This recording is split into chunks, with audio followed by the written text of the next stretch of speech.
Good morning dear friends, welcome to the our channel the life I study. आज है 30 मई, तो start कर लेते हैं आज की करंट अफेयर। आज का पहला क्वेश्चन हमारा इस प्रकार है।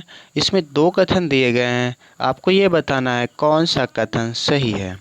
पहला कथन हमारा, संघीय सहयोग संगठन एससीओ का शिखर सम्मेलन और ब्रिक्स नेताओं की बैठक 21 से 23 जुलाई के बीच रूस के सेंट पीटर्सबर्ग में होनी थी। दूसरा कथन है, कोविड-19 की वजह से एससीओ का शिखर सम्मेलन और ब्रिक्स नेताओं की बैठक स्थगित कर दी गई है। तो ये दोनों कथन हमारे सही हैं, तो ऑप्शन नंबर 3 हमारा करेक्ट आंसर हो जाएगा। इससे संबंधित महत्वपूर्ण फैक्ट हैं, उनको देख लेते हैं। इससे संबंधित जो महत्वपूर्ण फैक्ट हैं वो इस प्रकार हैं। ये जो बैठक है 21 से 23 जुलाई के बीच सेंट पीटर्सबर्ग में होनी थी। तो एससीओ के जो प्रेसिडेंट हैं और ब्रिक्स के जो चेयरमैन हैं इस समय रूस के प्रेसिडेंट व्लादिमीर पुतिन हैं, ठीक है। और अगर वहीं पर हम बात करते हैं कि इसकी अगली तारीख, तो इसकी अगली तारीख अभी कोई तय नहीं की गई है, जल्द ही निर्धारित की जाएगी। वहीं अगर हम बात करते हैं एससीओ की, तो एससीओ का मुख्यालय बीजिंग चाइना में है, जिसकी स्थापना 2001 में हुई थी। ये तो हमारी बात हो गई एससीओ की।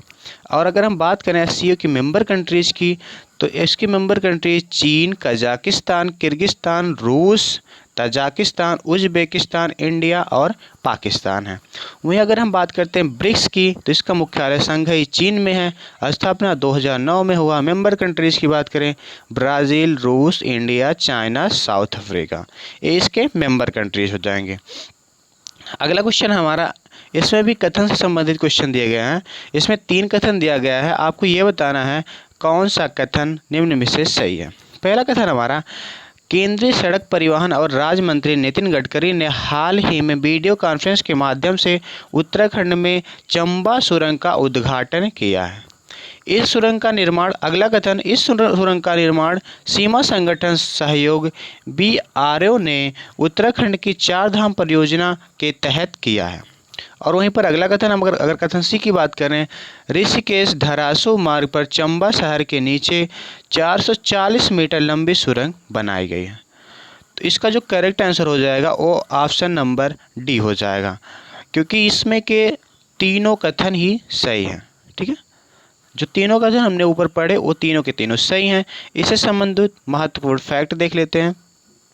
महत्वपूर्ण फैक्ट इस प्रकार हैं, केंद्रीय सड़क और परिवहन राज्य मंत्री जो है नितिन गडकरी हैं, इन्होंने वीडियो कॉन्फ्रेंसिंग के माध्यम से जो है उत्तराखंड के चंबा सुरंग का उद्घाटन किया। इस सुरंग का निर्माण सीमा सड़क संगठन बीआरओ ने उत्तराखंड की चार धाम परियोजना के तहत की है। यानी कि उत्तराखंड की चार धाम परियोजना के तहत इस इस सुरंग का जो है निर्माण किया गया। वहीं अगर हम बात करें इसकी लंबाई की, तो ये 440 मीटर जो है लंबी बनाई गई है। ये कहाँ पर है? चंबा शहर के नीचे बनाई गई है और ऋषिकेश धरासू मार्ग पर ये बनी है। वहीं अगर हम बात करते हैं, इसके निर्माण में नवीनतम ऑस्ट्रेलियाई प्रौद्योगिकी का उपयोग किया गया है। यह सुरंग पूर्ण रूप से निर्धारित तिथि के लगभग 3 महीने पहले ही इस वर्ष अक्टूबर तक यातायात के लिए खोल दी जाएगी। यानी अक्टूबर तक इसका संचालन हो सकता है। चारधाम परियोजना की अगर हम बात करें, गंगोत्री, केदारनाथ, यमुनोत्री और बद्रीनाथ तक कनेक्टिविटी की सुविधा के लिए यह 12,000 करोड़ रुपए की परियोजना रही है, ठीक है। वही हम अपने अगले क्वेश्चन की तरफ बढ़ते हैं। तो अगला क्वेश्चन हमारा, हाल ही में भारत और चीन के बीच विवाद जो हुआ है एलएसी, वह किस देश के राष्ट्रपति ने दोनों देशों की मध्यस्थता करने का जो प्रस्ताव दिया है? तो ये डोनाल्ड ट्रंप ने दोनों देशों की मध्यस्थता करने का प्रस्ताव दिया है।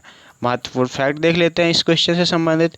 तो इसका महत्वपूर्ण फैक्ट इस प्रकार है, अमेरिकी प्रेसिडेंट डोनाल्ड ट्रंप ने कहा कि चीन और भारत के सीमा विवाद पर अमेरिका मध्यस्थता करने के लिए तैयार है।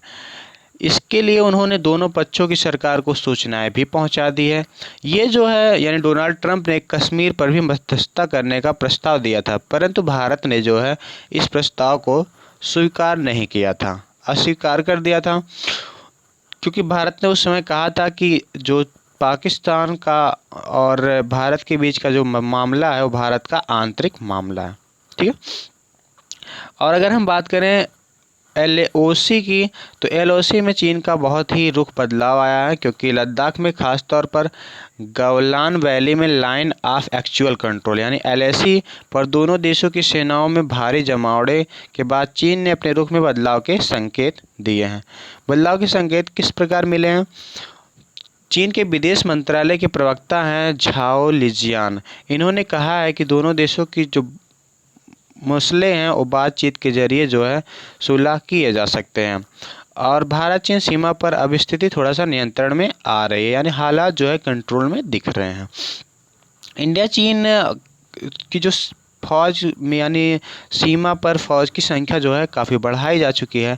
हालांकि line of actual control LAC पर दोनों तरफ से फौजी मूवमेंट बढ़ता जा रहा है। इंडिया ने चिनूक हेलीकॉप्टर और UAV ड्रोन तैनात कर दिए हैं वहां पर, और एयरफोर्स के जो फाइटर जेट विमान वगैरह हैं उन्हें भी सतर्क रहने की घोषणा की गई है, उन्हें भी अलर्ट किया गया है। वहीं अगर दूसरी ओर बात करते हैं तो चाइना ने भी अपने फाइटर प्लेन्स अक्साई चीन में तैनात। अक्साई चीन वही है जो चाइना ने इंडिया से बैटल के टाइम पर जीता था। तनाव का कारण क्या है? तनाव के कुछ कारण जो आपको हम बता देते हैं।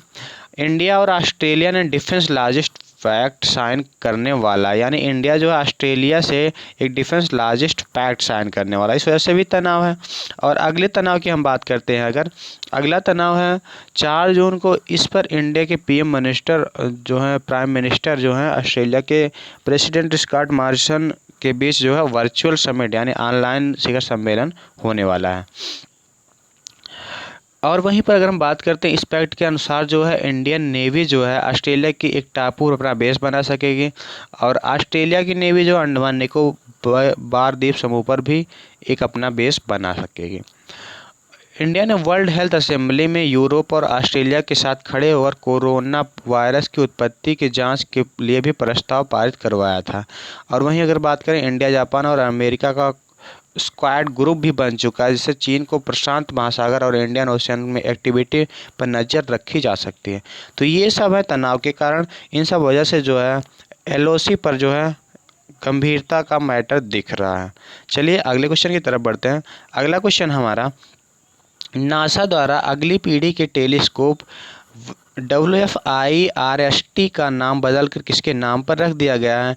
तो WFIRST का नाम बदल करके रख दिया गया है नैन्सी ग्रेस रोमन के नाम पर। किसके नाम पर रख दिया गया है? नैन्सी ग्रेस रोमन के नाम पर रख दिया है। फैक्ट देख लेते हैं।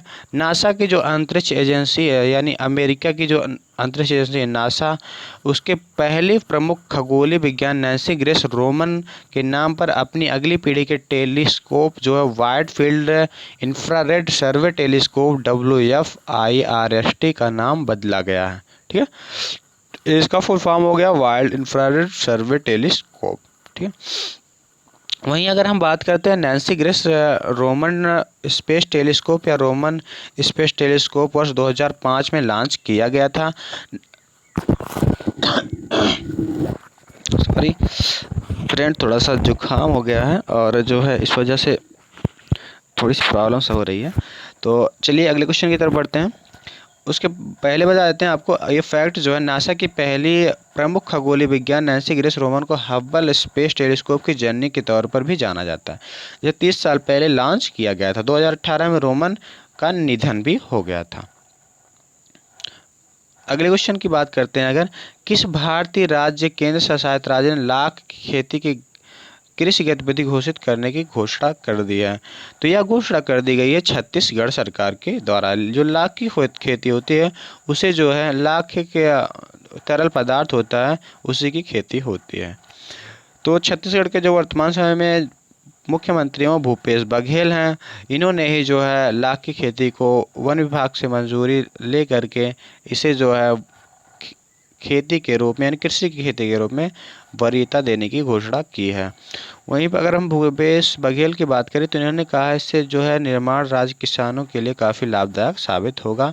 छत्तीसगढ़ में लाख एक प्रमुख उत्पादक के रूप में वर्क करता है। इस कदम से लाख की खेती करने वाले उत्पादकता और ऋण उपलब्ध होगी, जिससे मतलब छत्तीसगढ़ सरकार ने 21 मई 2020 को योजना के तहत इन्हें राजीव गांधी 2020 की योजना के तहत सबसे ज़्यादा वर्करों को जो है मनरेगा में रोजगार देने का काम किया है। पहले नंबर पर छत्तीसगढ़, राजस्थान, फिर उत्तर प्रदेश। और राजस्थान की बात करें तो राजस्थान उत्तर प्रदेश से ज़्यादा। और हाँ, अगर वहीं पर हम आपको बता देते हैं कि हमारा चैनल जो है द लाइफ आई स्टडी है। अगर आपको एजुकेशन से संबंधित किसी भी प्रकार की प्रॉब्लम होती है पीडीएफ वगैरह से संबंधित, तो हमसे कांटेक्ट करिए और हम आपको सभी पीडीएफ जो अवेलेबल करवाएंगे। चलिए आगे बढ़ते हैं। अगला क्वेश्चन हमारा, बच्चों की किताब द एका बाग को मुफ्त में ऑनलाइन जारी किया गया है, ये मशहूर लेखक ने लिखी है। मतलब यानी जो द एका बाग के लेखक कौन है, तो द एका बाग के लेखक जो हैं जेके रॉलिंग हैं। कौन है? जेके रॉलिंग है। वहीं पर आप फोटो में देख सकते हैं, ये हैं जेके रॉलिंग। तो जेके रॉलिंग के बारे में कुछ महत्वपूर्ण फैक्ट देख लेते हैं। जेके रॉलिंग जो है, जो एक बुक आई थी हैरी पॉटर सीरीज, इसकी भी ये लेखक हैं। हैरी पॉटर बहुत ही इंपॉर्टेंट बुक है, ये जेके रॉलिंग की ही बुक है। इन्होंने लॉकडाउन के दौरान बच्चों के मनोरंजन के लिए एक नई किताब की शुरुआत की है, जो अभी हमने ऊपर बताया द एका बाग। इसकी श्रृंखला आगे भी रिलीज होगी, इन्होंने ऐसा कहा है। हैरी पॉटर श्रृंखला में उनकी पहली पुस्तक जो थी द फिलोसोफर स्टोन 1997 में प्रकाशित हुई थी। ये इतिहास में बेस्ट सेलिंग बुक सीरीज है, यानी इनकी जो बुक है वो बहुत ज़्यादा सेलिंग हुई है। वहीं पर अगर हम बात करें फाइटिंग फ्रीडम, स्कोबी और कैरोलिन डूरन ब्रिटेन की महारानी, और प्रिंस हैरी उनकी पत्नी जो मेगन मार्कल की जीवनी पर ये 11 अगस्त को प्रकाशित होगी अगली प्रति। इनकी कुछ किताब तो हो गई, अब कुछ किताबें और देख लेते हैं जो 2020 की दृष्टिकोण से बहुत ही इंपॉर्टेंट है। Wuhan diary, dispatch from quarantine city, ये फांग की बुक है। इनमें इसमें 60 दिन की पूरे लॉकडाउन की दास्तान है। Hope on my adventure on boards trains and planes, Ruskin Bond की ये बुक है। ये दोनों बुक्स बहुत ही इंपॉर्टेंट, वुहान डायरी और hope on my adventure on boards train and planes. ठीक है, चलिए आगे बढ़ते हैं। अगला क्वेश्चन हमारा, आईटीसी लिमिटेड ने किस कंपनी को 100% इक्विटी के अधिग्रहण की घोषणा की है? तो आईटीपीसी ने जो है जो इक्विटी की घोषणा की है, ये की है सनराइजर फ्रूट्स प्राइवेट लिमिटेड की घोषणा की, यानी 100% इसकी जो है आईटीसी लिमिटेड जो है पूरी अधिग्रहण ले लेगी इससे। आईटीसी के बारे में बता देते हैं। आईटीसी का फुल फॉर्म जो होता है इंडियन टोबैको कंपनी है। और वहीं पर अगर हम बात करते हैं, आईटीसी लिमिटेड कंपनी एक भारतीय नेशनल कंपनी जिसका मुख्यालय कोलकाता में है और स्थापना 1910 में हुई थी। आईटीसी का फुल फॉर्म हमने पहले बता दिया। इसका जो कैपिटलाइजेशन है टोटल $50 अरब का है। और अगर इस सनराइजर फूड प्राइवेट लिमिटेड की बात करें, यह 9 स्टेट में मौजूद कंपनी है। इसके 4 कारखाने आगरा, जयपुर, बीकानेर और कोलकाता में। इसका बिजनेस नेपाल और बांग्लादेश से भी जुड़ा हुआ है। चलिए आगे बढ़ते हैं। अगला क्वेश्चन हमारा है, हाल ही में किस राज्य ने अपना चौथा टाइगर रिजर्व बनाने जा रहा है? तो यह चौथा टाइगर रिजर्व बनाने जा रहा है राजस्थान।